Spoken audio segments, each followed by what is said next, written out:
Nergens om weg te kruip, uit Stalin's Daughter, deur Rosemary Sullivan. Op 7 namiddag op die 6de Maart 1967 het 'n taxi voor die oop hekke van die Amerikaanse ambassade in Shantipath Rylaan in New Delhi aangekom. Onder die wakende oog van die Indiese polisiewag het dit stadig met die sirkellaan aangery. Die passasier op die agterste sitplek het uitgekyk na die groot weerkaatsende poel, rustig in die lug wat verdof het.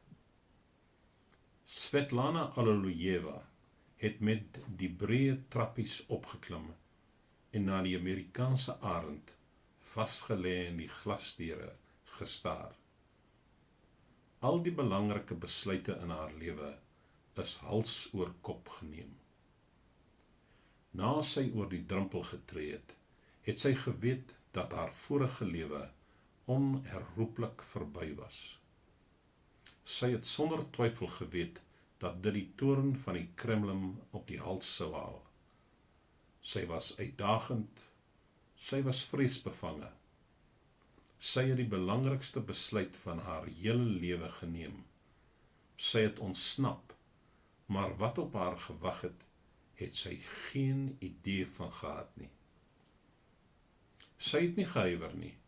Met haar klein tassie stewig vas in die een hand, het sy die deurklokkie gelei. Danny Wall, die marinewag op toonbankdiens, het die deur oopgemaak. Hy het op die klein vroutjie wat voor hom gestaan het, afgekyk. Sy was middeljarig, netjies aangetrek en onopvallend. Hy het op die punt gestaan om aan haar te sê dat die ambassade toe was, toe sy hom haar paspoort gegee het. Hy het verbleek. Hy het die deur agter haar gesluit en haar na 'n kamertjie langs aan geneem. Toe het hy vir Robert Ryle, die ondersekretaris van die ambassade, gebel. Hy was in beheer van renegate, oorlopers. Ryle was nie tuis nie, maar binne 'n paar minute het hy teruggebel. Wall het hom die geheime kode gegee wat aangedui het dat daar 'n Sowjet oorloper by hom was. Dit was die laaste ding wat Ryle op daardie stil maandag aand in die hoofstad van Indië verwag het. Toe Ryle om 7:25 daar aangekom het, is 'n kamer aan hom uitgewys waar 'n vrou met George Huey, die konsul, gesels het. Sy het omgedraai toe hy ingestap het, en omtrent die eerste ding wat sy aan hom gesê het was: "Wel, jy sal dit seker nie glo nie, maar ek is Stalin se dogter." Ryle het na die ingetoe, aanvallige vrou met koperkleurige hare en ligte blou oë gekyk, terwyl sy hom kalm aangekyk het. Sy het glad nie ingepas by sy beeld van Stalin se dogter nie, hoewel hy nie sou kon sê wat daardie beeld was nie. Sy het haar Sowjet paspoort oorhandig.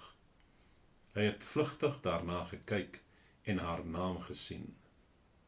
Vroulike burger Svetlana Iosifovna Allilujeva. Iosifovna was die korrekte afstammelingsnaam wat dogter van Josef beteken. Hy het al die moontlikhede deurdink. Sy kon deur die Russe daar geplant gewees het. Sy kon 'n teenagent wees. Sy kon van luitjie getik wees. Heel oorbluf het George Huey gevra: "So, jy sê dat Stalin jou pa was? Die Stalin?" Terwyl hy op 'n antwoord van Washington afgewag het, het Ryle haar ondervra: "Hoe is dit dat sy haar in Indië bevind het?" Sy het daarop aanspraak gemaak dat sy die Sowjetunie op 19 Desember gedurende 'n seremoniële missie verlaat het. Die Sowjetregering het spesiale toestemming aan haar verleen om na Indië te reis, om die as van haar eggenoot, Brajesh Singh, in die Ganges op sy dorp Kalakanka, Uttar Pradesh, te strooi, ooreenkomstig met Hindoe tradisie. Sy het ook heel bitter bygevoeg. Omdat Singh 'n uitlander was, het Alexei Kosygin, die voorsitter van die Raad van Ministers, haar persoonlike versoek om met Singh te trou geweier. Maar na Singh se dood is sy toegelaat om sy as Indië toe te neem. Gedurende die 3 maande wat sy hier deurgebring het sy lief geword vir die land en sy het toe versoek om toegelaat te word om aan te bly. Haar versoek is egter geweier. Die Kremlin beskou my as staatseiendom, het sy verontwaardig gesê. Ek is Stalin se dogter. Sy het aan Rail vertel dat onder druk van die Sowjetunie die Indiese regering geweier het om haar visum te verleng. Sy was siek en sat daarvoor om soos 'n nasionale aandenking behandel te word. Sy was nie van plan om terug te keer Sowjetunie toe nie. Sy het Rail ferm aangekyk en gesê dat sy na die Amerikaanse ambassade toe gekom het om die regering van die Verenigde State om politieke asiel te vra. Sy het sy raad wat die bewoording betref gevolg en toe 'n formele versoek om politieke asiel aan die Verenigde State gerig en die dokument onderteken. Toe Rail haar gewaarsku het dat hy op daardie tydstip haar nie definitief asiel kon beloof nie, het Svetlana haar politieke uitslapenheid gedemonstreer. Sy het geantwoord dat, indien die Verenigde State haar nie kon of wou help nie, sy nie kon glo dat enige ander land met verteenwoordigers in Indië gewillig sou wees om dit te doen nie. Sy was vasbeslote om nie na die Sowjetunie terug te keer nie. En haar enigste ander uitweg sou wees om haar storie ten volle en openhartig aan die pers te vertel. Moenie hoop dat die openbare ondersteuning in Indië en die Verenigde State haar te help sou stel. Die weiering om Stalin se dogter te beskerm sou nie terug by die huis goed afgegaan het nie. Svetlana het verstaan hoe politieke manipulasie gewerk het. Sy het 'n hele lewe van lesse agter die rug gehad. Om 9:40 is 'n tweede flitskabelgram na die hoofkwartier in Washington gestuur. Die verslag het meer besonderhede bevat. Dit het konstateer dat Svetlana 4 ure tot haar beskikking gehad het, voordat die Sowjet-ambassade haar afwesigheid sou ontdek. Die boodskap het met die volgende woorde afgesluit. Tensy daar teenstrydige advies ontvang word, sal ons probeer om Svetlana op die Qantas vlug 751 na Rome te kry. Dit vertrek om 19:45 Zulu, 1:15 voormiddag plaaslike tyd, uit Delhi.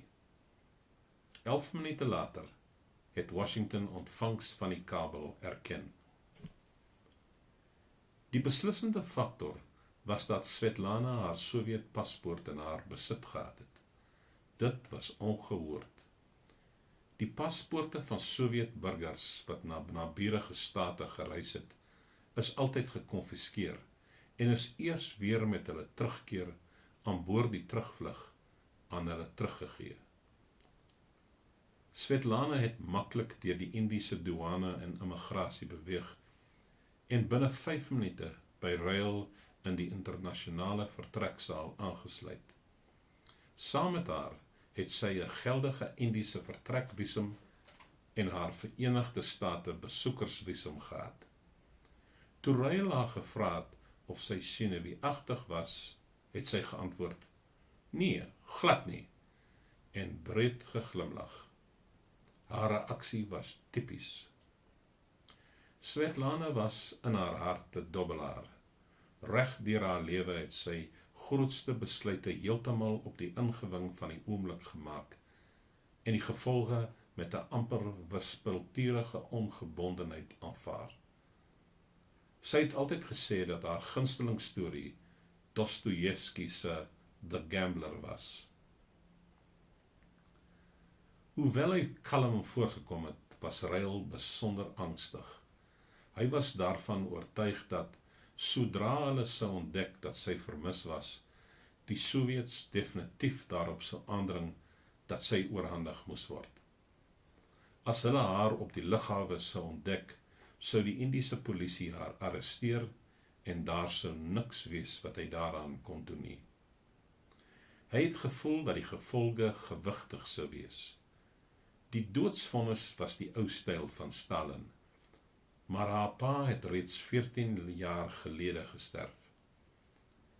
Maar die huidige Sowjetregering was ontoegewend wat oorlopers betref, en gevangenskap was altyd 'n moontlikheid. Toe die klassieke danser Rudolf Nureyev in 1961 oorgeloop het, is hy in absentia tot 7 jaar dwangarbeid gevonnis. Die onlangse verhore van die skrywers Andrei Siniavsky en Julie Daniel moes in Ryle se gedagtes gewees het. Hulle is in 1966 gevonnis en na strafkampe gestuur vir hulle anti-Sowjet geskrifte, en hulle het nog steeds daar gekwyn. Die Kremlin sou nie 'n openbare verhoor vir Svetlana waag nie, maar sy mog ergens in die donkerte van 'n psigiatriese inrigting verdwyn. Dit moes seker ook in Svetlana se gedagtes gewees het. Siniavsky was 'n intieme vriend. Sy moes ten minste geweet het dat, as hulle haar in hegtenis sou neem, sy nooit weer toegelaat sou word om die Sowjetunie te verlaat nie. Die Qantas-vlug uit Rome het stip op tyd geland, maar Ryle se verligting het in vrees verander, toe hy die aankondiging gehoor het, dat die terugvlug vertraag sou word. Die vliegtuig het meganiese probleme ontwikkel. Die twee het in die vertreksaal gesit, en die minute het in ure verander. Ryle het na Svetlana gekyk. Sy het ook onrustig begin raak. Om die groeiende spanning te hanteer, het Ryle van tyd tot tyd opgestaan om die aankomstoonbanke te besoek. Hy het geweet dat die gereelde Aeroflot vlug van Moskou af om 5 voormiddag sou land, en dat 'n groot groep afgevaardiges van die Sowjet-ambassade altyd die diplomatieke koeriers en die verskeie hooggeplaastes ontmoet of afgesien het. Lede van die Aeroflot personeel het alreeds begin om die ontvangskrampie oop te maak. Uiteindelik is die vertrek na Rome aangekondig. Om 2:45 voormiddag was die Qantas vlug na Rome in die lug. Terwyl hulle hoog in die lug was, het 'n kabelgram in verband met die oorloper by die Amerikaanse ambassade in New Delhi gearriveer. In Washington het Donald Jameson, wat diens gedoen het as die CIA skakelbeampte van die staatsdepartement, vir die adjunk ondersekretaris van die staat, Foy Kohler, van die toedrag van sake verwittig. Kohler se reaksie was verbasingwekkend. Hy het ontplof. Sê vir hulle om die vrou uit die ambassade te gooi. Moenie haar enige hulp verskaf nie. Kohler het onlangs as Amerikaanse ambassadeur in die Sowjetunie diens gedoen, en hy het geglo dat hy persoonlik die spanning wat in die verhouding met die Sowjete bestaan het, ontlaai het. Hy wou nie hê dat die oorlopery van Stalin se dogter die waters moes vertroebel nie, veral ook nie omdat met die 50ste herdenking van die Russiese revolusie saamgeval het nie. Toe die personeel van die ambassade in die flitskabelgram gelees het, dat Svetlana se aansoek om asiel afgekeur is, was hulle antwoord: jy is te laat, hulle is weg, hulle is in die lug op pad Rome toe. Die personeel het nagelaat om die status van die Qantas-vlug te kontroleer. Sou hulle dit gedoen het, sou hulle agtergekom het dat Svetlana en Ruil reeds vir 2 ure in die vertreksaal gesit het en hulle kon haar van daar af teruggeroep het. Hulle sou Svetlana na die ambassade teruggeneem het en uitgeskop het. Haar hele lewe sou van daar af 'n ander rigting ingeslaan het. Maar dat dit voorgekom asof Svetlana se lewe gedurig aan 'n draadjie gehang het en die toeval en die noodlot het haar in 'n sekere rigting gestuur. Stalin se dogter het altyd in haar pa se skaduwee geleef en sy sou nêrens 'n veilige plek kon vind om te land.